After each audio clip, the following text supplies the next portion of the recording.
Elaine Lan Chao is a Chinese-American public servant who served as the 24th United States Secretary of Labor in the cabinet of President George W. Bush from 2001 to 2009.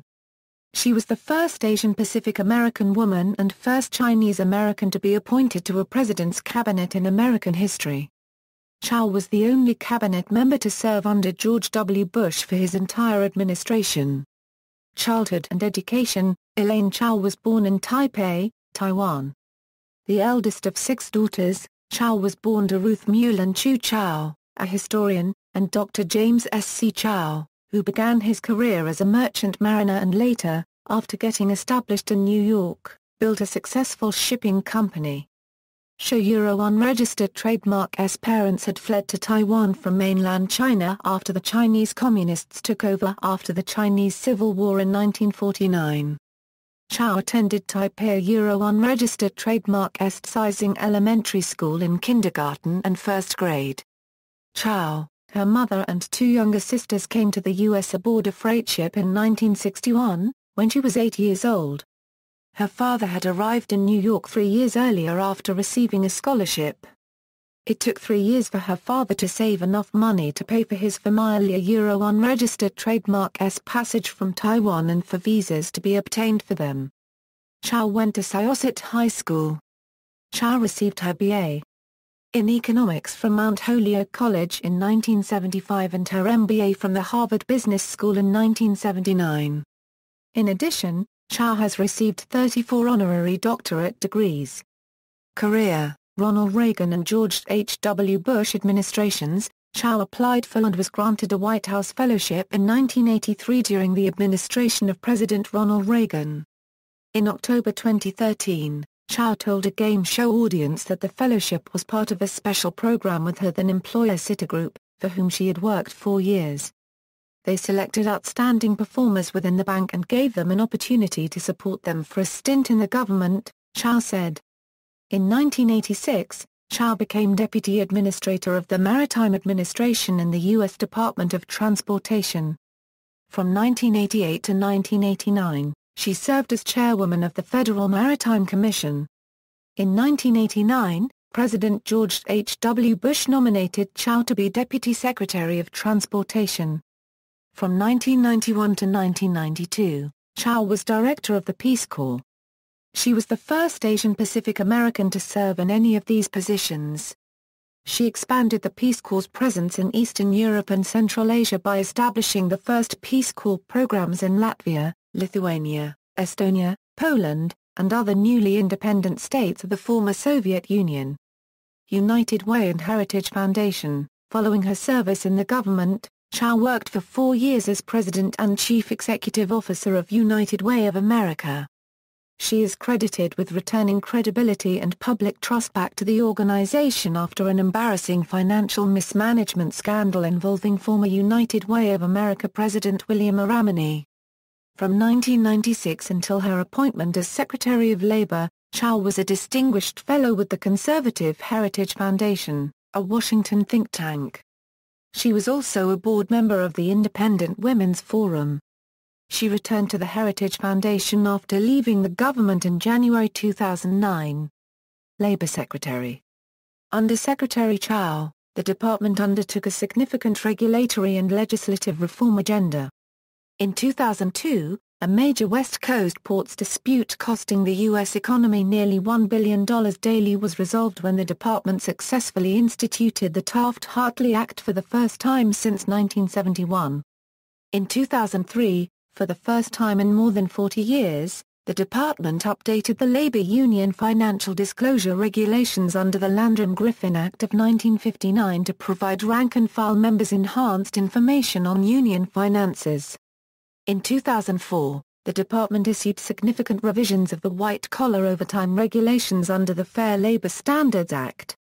In July and August 2003, Chao and her colleagues, Treasury Secretary John W. Snow and Commerce Secretary Donald Evans, took a bus across the country on their Jobs and Growth Tour, aimed at promoting the benefits of the Bush administration's tax cuts. The longest-serving Secretary of Labor since Francis Perkins, 1933–45, under President Franklin D. Roosevelt, Chao was the only cabinet member who served during all 8 years of the Bush administration in the same position to which she was initially appointed. Criticism and praise. A few months after Secretary Chao left office, the prestigious annual Mercator's Scorecard for Government Agency Performance in 2008 was issued and warmly received by Chao's successor, Hilda L. Solis, whose comments were included in a departmental press release summarizing the report. In the 10 years of the Mercator's Scorecard, the Department of Labor has secured the top ranking 5 times. The previous 4 were consecutive. The department's FY 2006 and FY 2007 reports were ranked second. Mercatus ranks agencies' reports on 12 criteria worth 5 points each, in 3 categories: transparency, public benefits and leadership. The Labor Department's report scored 56 out of 60, which is the highest ever on the Mercatus scorecard. The department also scored a perfect 20 in transparency. The Mercatus Center's report noted the following on this department's efforts: the Department of Labor is a leader in developing innovations and improvements on many fronts with respect to performance accountability and reporting. The Labor Report systematically assesses and rates the quality of its data for each performance goal, a best practice for other agencies to emulate. Washington Post columnist Al Carmen has described Mercatus as a staunchly anti-regulatory center funded largely by Koch Industries Incorporated. The Mercatus Center is a 501(c)(3) non-profit and does not receive support from George Mason University, where it is located, nor from any federal, state or local governments. It is entirely funded through donations, including corporate donations from Koch Industries. During Chao's first 4 years as Secretary of Labor, OSHA did not promulgate a single significant health standard. After analyzing 70,000 closed case files from 2005 to 2007, the Government Accountability Office reported that the department's Wage and Hour Division inadequately investigated complaints from low-wage and minimum wage workers alleging that employers failed to pay the federal minimum wage, required overtime, and failed to issue a last paycheck. The acting administrator of Wage and Hour Division, Alexander J. Parsentino, subsequently noted in testimony on July 15, 2008 before the U.S. House of Representatives Committee on Education and Labor that, OEWHD has recovered more than $1.25 billion for nearly 2 million workers since 2001. In FY 2007, over 341,000 workers received recovered back wages, the second largest number of workers since 1993, and the amount of wages recovered for workers $220,613,703 is the highest total the agency has ever recorded. This represents a 67% increase over back wages recovered in 2001, and is more than twice the amount collected in fiscal year 1997. In fact, WHD total back wage collections for the last 7 fiscal years represent a 28% increase over the back wage collections for the 7 fiscal years beginning in 1994 and ending in 2000. During this same time period, WHD also increased by 10% the number of workers for whom it collected back wages. The Department of Labor's Wage and Hour Division 2008 statistics fact sheet notes that the Employment Standards Administration unregistered trademark S Wage and Hour Division recovered more than $185 million in back wages for over 228,000 employees in fiscal year 2008 to put the 8-year cumulative total of back wages collected by the agency at over $1.4 billion. Chao's tenure as Labor Secretary saw 2 mine disasters for which he received criticism. 12 miners were killed in the Sago mine disaster on January 2, 2006, and 3 rescue workers died in the Crandall Canyon mine disaster on August 6, 2007. Before the mines collapsed, Chao had cut more than 100 coal mine safety inspectors, resulting in hundreds of mines foregoing strict inspection. According to the Christian Science Monitor, nearly half of the 208 safety citations levied in 2005 against the Sago coal mine where 12 men died this week were serious and substantial. On December 10, 2008, Secretary Chao announced that the U.S. Department of Labor's Mine Safety and Health Administration had, in the first year of the agency's 100% plan, achieved its goal of completing every mandated regular inspection for the year. That success marked the first time in the agency's 31-year history that every mandated regular inspection was completed within the year.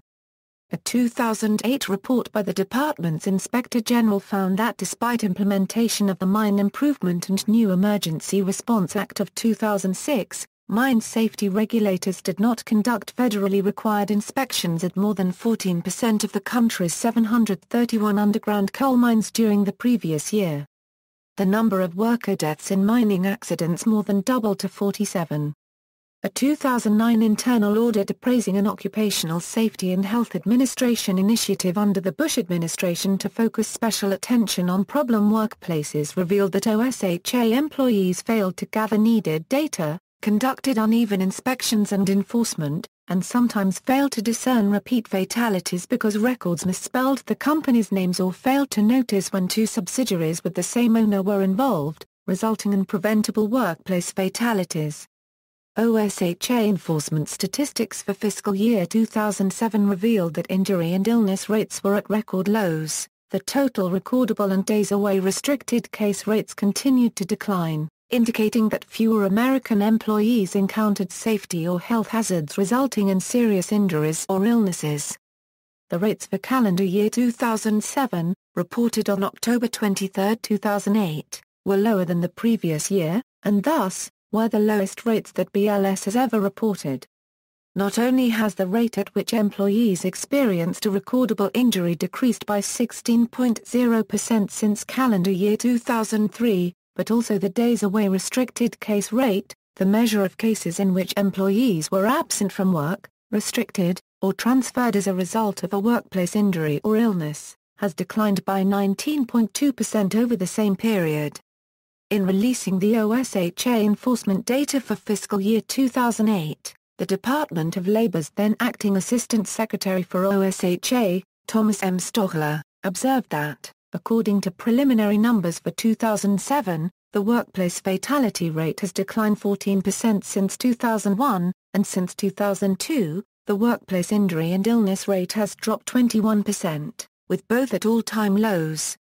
During Chao's tenure, the Labor Department gave Congress inaccurate and unreliable numbers that understated the expense of contracting out its employees' work to private firms, according to a Government Accountability Office report issued on November 24, 2008. A report by the United States House Committee on Oversight and Government Reform, under the chairmanship of Democratic Congressman Henry A. Waxman of California, alleged that Chao and other White House officials campaigned for Republican candidates at taxpayer expense. The report describes this as a violation of the Hatch Act of 1939, which restricts the use of public funds for partisan gain, but no action was taken by any entity with responsibility for enforcing the Hatch Act. Life after Bush administration, Chao continued to serve in many roles after completing her tenure as Secretary of Labor. Aside from resuming her previous role as a distinguished fellow at the Heritage Foundation, she contributes to Fox News and various other media outlets. She also serves as a director on a number of corporate and non-profit boards, including Bloomberg Philanthropies, New York Presbyterian Hospital, News Corporation, Dole Food Company, and Protective Life Corporation.